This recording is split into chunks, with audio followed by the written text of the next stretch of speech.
अस्सलाम वालेकुम। वालेकुम सलाम। कैसी हैं बब्बू बहन? बस जी रहे हैं अपनों में गैरों की तरह। जवार भाई, अच्छा हुआ आप आ गए, वरना मैं तो आपको फोन करने वाली थी। आपकी बेटी ने मेरे साथ अच्छा सलूक नहीं किया। अगर उसको हमारा घर में आना पसंद नहीं है तो साफ मुंह पे मना कर देती। अरे हमें इस तरह तकलीफें क्यों दे रही थी, इतनी बातें क्यों सुनाई? मैं तो उसके घर पे थूकती भी नहीं, मगर बब्बू बहन आराम से मेरी बात सुन ले। देखें, मुझे ये पता चला था कि पारो का जेवर आपके पर्स से निकला है।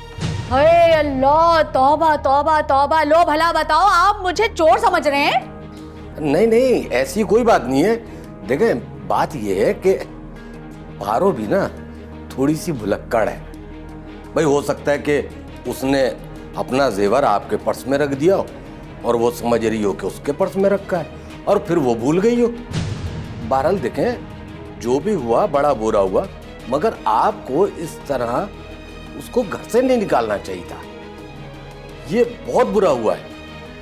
देखिए, मैं ये जानता हूं कि आप फात के ससुराल वाले हैं। अब इस तरह घर से जलील करके निकालना ये कोई अच्छी बात तो नहीं है।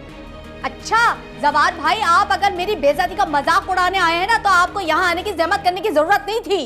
अरे बब्बू बहन, कैसी बातें कर रही हैं आप? मैं तो पारो की तरफ से आपसे शर्मिंदा होके माफी मांगने आया हूँ। बल्कि असल बात बताऊं, मुझे पारो ने ही आपके पास भेजे। तो अभी तक माफी क्यों ना मांगी? जलील होने के ताने दिए जा रहे हैं। अरे तो आपने मौका कब दिया माफी मांगने का? तो आप मांग लो ना माफी, दे रही हूँ ना मौका, क्यों नहीं मांग रहे? देखो बब्बू बहन, मेरा आपके घर तक चलकर आना और माजरत करना ये माफी ही तो है। अब अगर आपको तसल्ली नहीं हो रही है तो ठीक है भाई, फिर मैं हाथ जोड़ के आपसे माफी मांगने को तैयार हूँ। बस रहने दें, मैं आपकी बेटी की तरह फिरौन मिजाज की नहीं हूँ। बस जो हो गया सो हो गया। तो भला बताओ। बहुत शुक्रिया बब्बू बहन कि आपने मेरी माजरत कबूल कर ली। अब मैं चलता हूँ। अच्छा, वो नाजो नहीं नजर आ रही? होगी इधर उधर कहीं होगी। आप कहें तो बुला दूं? मिलना चाह रहे हो? बुला दूं? बताओ। नहीं, अभी मुझे जल्दी है। मैं फिर आऊंगा ना, तब मिल लेंगे। चलो, खुदा हाफिज। हाँ, अल्लाह हाफिज।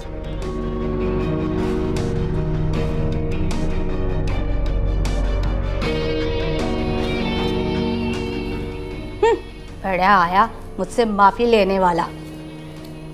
मैं इस पारो को कभी माफ नहीं करूंगी।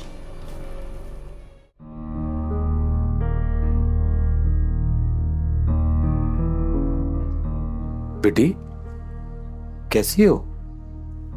अंकल, सुहेब के बगैर कैसी हो सकती हूँ मैं? बेटा, ज़हीर ने बहुत बड़ा वकील किया, वो उसे किसी सूरत माफ नहीं करे। अंकल, सुहेब को सजा तो नहीं हो जाएगी? बेटा, ये तो वकील पे डिपेंड करता है। अगर वकील अच्छा हो ना तो सजाए मौत के कैदी को भी वो बाहर ले आता है। अंकल, आप फहद भाई को बोले ना, वो कोई अच्छा वकील करे सुहेब के लिए। देखो बेटा, फहद तो अपनी तरफ से कोशिश कर रहा है, आखिर वो उसका सगा भाई है। मगर फहद की नजर में तुम भी मुजरिम, क्योंकि तुम्हारी वजह से आज वो जेल में। इसमें मेरा क्या कसूर है अंकल? मोहब्बत तो किसी से भी हो सकती है ना? बेटा, एक शादीशुदा लड़की को अपने शौहर से बेवफाई करनी चाहिए? नहीं, ये एक सवाल है। इस पे बात हो सकती है, मगर इस पे बाद में बात करेंगे। तो अंकल, पारो ने भी तो हमारे साथ अच्छा नहीं किया ना। बब्बू खाला पर चोरी का इल्जाम लगा दिया। बेटा चोरी का इल्जाम नहीं लगाया, चोरी साबित हुई है। जवार अंकल, मेरी बब्बू खाला चोर नहीं है। अरे मैं कौन से कह रहा हूं कि वो चोर है। आपको पता है, पारो नहीं चाहती है कि हम परी से मिलने उसके घर जाए। बेटा ये तुम्हारे दिमाग का फतूर है। भाई पारो अपने किए पे शर्मिंदा है, जभी तो मैं यहाँ माजरत करने के लिए आया हूँ।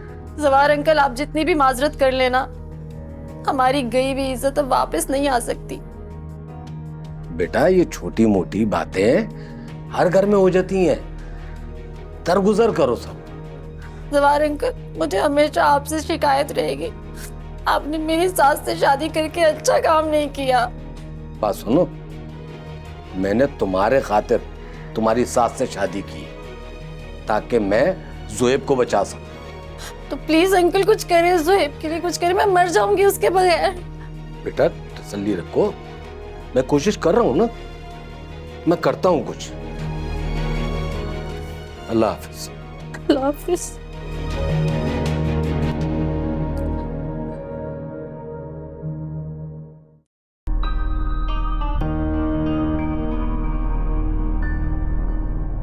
कहाँ गए थे आप फहद? ज़ुहैब के वकील से मिलके आ रहा हूँ। अच्छा, क्या कहा उसके वकील ने? अगले हफ्ते आखिरी पेशी है। अगर नाजो ये कह दे कि वो अपनी मर्जी से यहाँ आई थी तो ज़ुहैब की सजा माफ हो सकती है, वो रिहा भी हो सकता है। तो फिर नाजो से बात करो तुम। जिस तरह तुमने नाजो और उसकी खाला बेइज्जत करके घर से निकाला है, किस तरह उनका सामना करूं, कैसे नजरें मिलाऊं उनसे? तो फिर परी से बात कर लो। तो परी के साथ कौन सा अच्छा किया तुम? देखो फहद, मुझ पर ना इल्जाम देने की जरूरत नहीं है। बब्बू खाला के पर्स से मेरा जेवर बरामद हुआ था, हमने तो उनको पुलिस के हवाले नहीं किया, बल्कि बब्बू खाला को तो हमारा शुक्रगुजार होना चाहिए था। और बाकी रह गई परी की बात, तो वो अपने किए का भुगत रही है और अब तक हमारे घर में पड़ी है, तो इस पे तो उसे हमारा एहसानमंद होना चाहिए। तो अब क्या करूंगा? अपने भाई की रिहाई की भीख मांगने के लिए उन्हीं के दर पर जाना पड़ रहा है मुझे। अगर नाजो चाहे तो अपनी बहन और खाला का बदला लेने के लिए ज़ुहैब को 7 साल की कैद भी दिलवा सकती है। और वो ऐसा नहीं करेगी फहद। क्यों? क्योंकि वो ज़ुहैब से मोहब्बत करती है। तो ये तो मानती हो ना कि नाजो ज़ुहैब से मोहब्बत करती है। हाँ, फिर तो नाजो की मोहब्बत तब सच्ची साबित हो अगर वो सारी बेइज्जती भुला ज़ुहैब के हक में बयान दे। जो भी है फहद, लेकिन नाजो ने अपने शौहर के साथ दगा किया है। मैं खुद नाजो से बात करूंगा।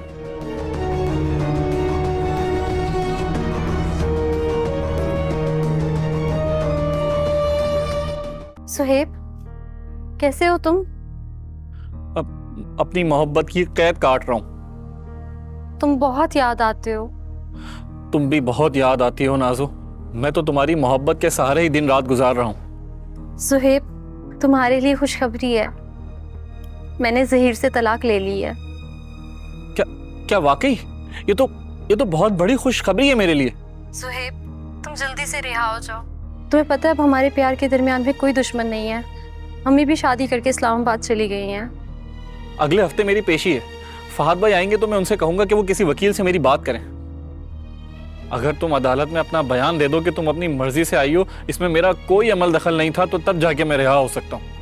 क्या वाकई ऐसा हो सकता है सुहेब? हाँ नाजो।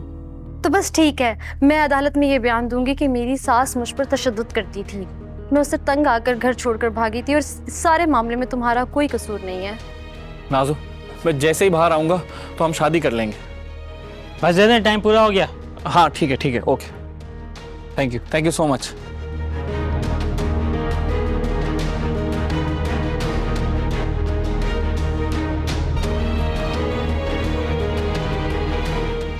थैंक यू अल्लाह मियाँ।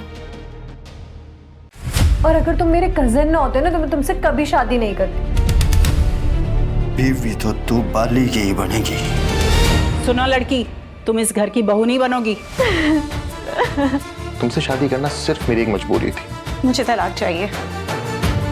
अफशा कभी घाटे का सौदा नहीं करती।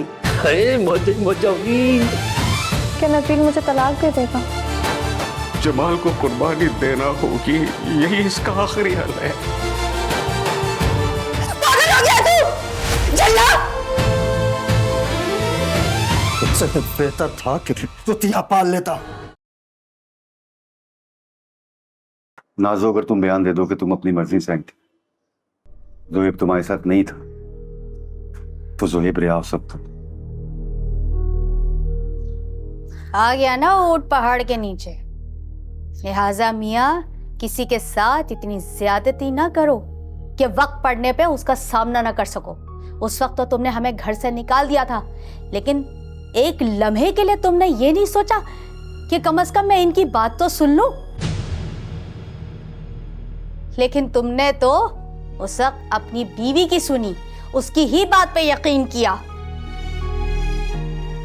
बब्बू खाला, ये वक्त इन बातों का नहीं है। फहद भाई, मैं बयान दूंगी अदालत चल के आपके साथ। एवं ही बयान देगी? जब तक पारो मुझसे माफी नहीं मांगती ना, ये घर से कदम बाहर नहीं निकालेगी। बब्बू खाला, तू चुप कर। लो भला बताओ, हमारे साथ खेल रहे थे? तू ज्यादा पढ़ के नहीं बोला कर, मेरा दिमाग खराब हो जाएगा ना, चप्पलों से पीट दूंगी अभी तुझे।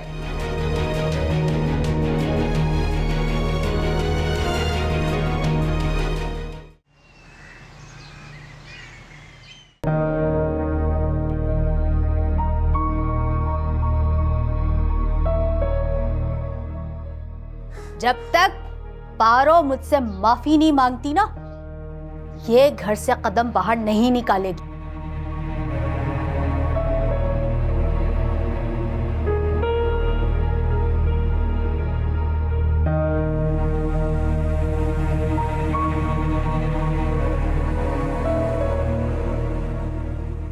क्या बना?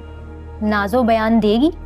वो कह रही है कि जब तक तुम बब्बू खाला से माफी नहीं मांगोगी, वो नाजो को लेके कोर्ट में नहीं आएगी। हरगिज मैं कभी भी उन लोगों से माफी नहीं मांगूंगी फहद। मतलब मेरे भाई को सजा हो जाए, तुम्हें इससे कोई फर्क नहीं पड़ता? कुछ भी हो जाए फहद, मैं उस बुढ़िया के सामने कभी भी नहीं झुकूंगी। तुम अपनी अना की खातिर मेरे भाई की बलि चढ़ाना चाहती हो? देखो पारो, मेरा भाई मेरी जिंदगी है, मैं उससे तुमसे भी ज्यादा मोहब्बत करता हूँ, और तुम मेरी खुशी की खातिर इतना भी नहीं कर सकती कि जाके उनसे माफी मांग लो। मुझे अपनी अनाना तुम्हारी मोहब्बत से ज्यादा अजीज है फहद। और क्या तुम मेरी खुशी की खातिर अपना ये मुतालबा तर्क नहीं कर सकते? चंद पैसे ना खाला के मुंह पर मारो और फिर देखना वो खुद ही नाजो को लेकर अदालत पहुंच जाएंगी। पारो, मुझे तुमसे ये उम्मीद नहीं थी कि तुम इतनी सेल्फिश हो सकती है। मैंने ये कभी सोचा भी नहीं था। देख लिया ना फहद, तो आइंदा सोच समझ कर बात करना। और अगर मुझ पर दबाव डालने की कोशिश की ना, तो याद रखना मैं तुम्हें छोड़ भी सकती हूँ। आई समझ?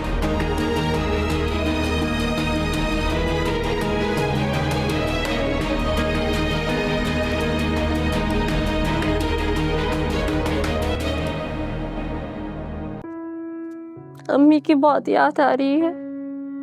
जब भी कॉल करती हूँ उनका नंबर ऑफ मिलता है। है भाई, तुम क्या हो गया तुम्हें? भाई फौजिया जो है वो अपने हस्बैंड के साथ पहाड़ों पे घूमने फिरने गई है, तो कहीं पे सिग्नल आते हैं, कहीं पे सिग्नल नहीं आते। जब वो लोग इस्लामाबाद वापस आएंगे तो फौजिया तुम्हें कॉल कर लेगी। इसमें परेशान होने वाली कौन सी बात है? बब्बू खाला, दुआ करें कि ज़ोहैब जल्द से जल्द जेल से वापस आ जाए और मैं शादी करके उस घर में चली जाऊं। फिर देखूंगी उस पारो को। उसने फहद भाई को परी से छीनकर अच्छा नहीं किया, उसे तो अच्छा सबक सिखाऊंगी मैं। मुझे तो परी की फिक्र खाई जा रही है। उस मासूम बच्चे पर वो चालाक नागिन सौकन बनकर बैठ गई है। पारो ने मुझे थप्पड़ मारा है, ये बात मैं भूली नहीं हूँ। जब तक मैं उससे बदला नहीं लूंगी ना, मुझे सुकून नहीं मिलेगा। हाय हाय, तुझे अपने थप्पड़ का दर्द इतना महसूस हो रहा है, और उसने जो सबके सामने मुझे चोर बना दिया था वो तुझे नहीं नजर आ रहा? क्यों नहीं है बब्बू खाला, उसका भी बदला लूंगी मैं उससे। मैं तो सोच रही हूँ कि मैं उसकी तलाक करवा दूं, लेकिन ना उसके लिए परी को हमारा साथ देना पड़ेगा। लेकिन क्या करे, एक तो वो हमारी बच्ची बिल्कुल मासूम सी गाय है। चालाकी तो उसके सामने से बिल्कुल भी नहीं गुजरी। लेकिन तुम कौन सी चालाक हो, तुम तो बात बात पर रोना शुरू कर देती हो। इतनी भी मासूम नहीं हूँ खाला। एक बार मुझे शादी करके उस घर में जाने दें, फिर उस पारो चुड़ैल को ना सुकून से नहीं जीने दूंगी मैं। अब देख लीजिएगा। हाँ, तो साजदा को देखकर ही अंदाजा हो गया था मुझे कि वो उस बेचारी शरीफ औरत को घर में तुमने नौकरानी बनाकर रखा हुआ था। बस कर दे खाला, इतनी भी वो शरीफ नहीं है। मैंने उनके साथ जिंदगी गुजारी है। वो शरीफ थी तो तुम्हारे और जुहेब के चक्कर से बेखबर रही। अगर मुझ जैसी तुम्हें सास मिल जाती तो तुमसे हाथ भी दबाती, पैर भी दबाती, घर के काम भी करवाती, कपड़े भी धुलवाती, बर्तन भी धुलवाती, सारे काम करवाती और तुम्हें सीधा करके रखती। अल्लाह का शुक्र है बब्बू खाला अब मेरी सास नहीं बनी। इसीलिए तो तू अपने शौहर से तलाक लेके मायके में बैठी हो। खाला अब आप भी मुझे ताने देंगी? अरे सच्ची तो कह रही हूँ। लो भला बताओ, इसमें कौन सा झूठ है? मेरे सर में दर्द हो रहा है, मैं कमरे में जा रही हूँ। है तू क्या हमें छोड़ के अकेले जाएगी? चल तू यहाँ लेट, मैं तेरा सर दबा देती हूँ। आशा मेरे बच्ची, चल परेशान ना हो, तेरी बब्बू है ना यहाँ पे।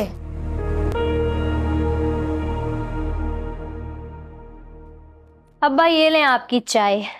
अरे ये बड़ा अच्छा किया तुम।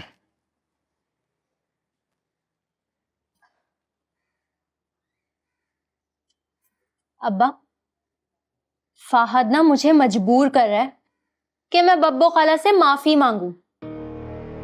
मैं मर जाऊंगी लेकिन बब्बो खाला से माफी नहीं मांगूंगी। ये बात है। वैसे बहुत अच्छा खेल लियो बेटा।